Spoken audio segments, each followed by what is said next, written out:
नमस्कार मंडळी, कसे आहात तुम्ही सर्व? मजेत ना? आज सकाळी सकाळी नाश्त्याला बनवला होता उपमा. होय, गडबड होती. उपमा बनवला होता गरमागरम, तो खाल्ला. आणि नंतर बघा आमचा किट्टू कसा खात आहे. बाहेर वाकून बघितले, खूप छान असं वाटत होतं. एकदम मस्त वातावरण होतं. झाडांना पाणी घालून घेतलं आणि बघितलं तर इथं रंगरंगोटी चालू होती. हे असे दिवे छान रंगवलेले होते आमच्या सुनबाईंनी.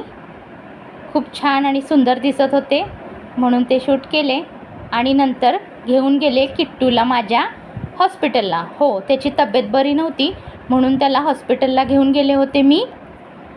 काहीच खात नव्हता आणि त्याच्या पोटातसुद्धा दुखत होतं, म्हणून त्याला हॉस्पिटलला मी घेऊन गेले होते. आणि हॉस्पिटलला गेल्यानंतर हे पहा कसं करत होता तो. खूप दमत होता. तिथून आले आणि मस्त असा आज वांग्याचं भरीत बनवणार होते. त्याचा बेत होता, म्हणून वांगं घेतलं आणि त्याला छान असं भाजून घेतलं.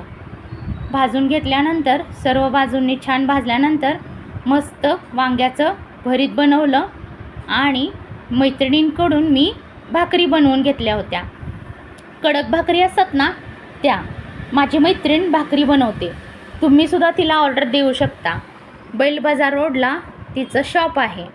हे पहा, पापड आणि भाकरी तिने पाठवल्या होत्या. खूप छान लागतात मसाला पापड.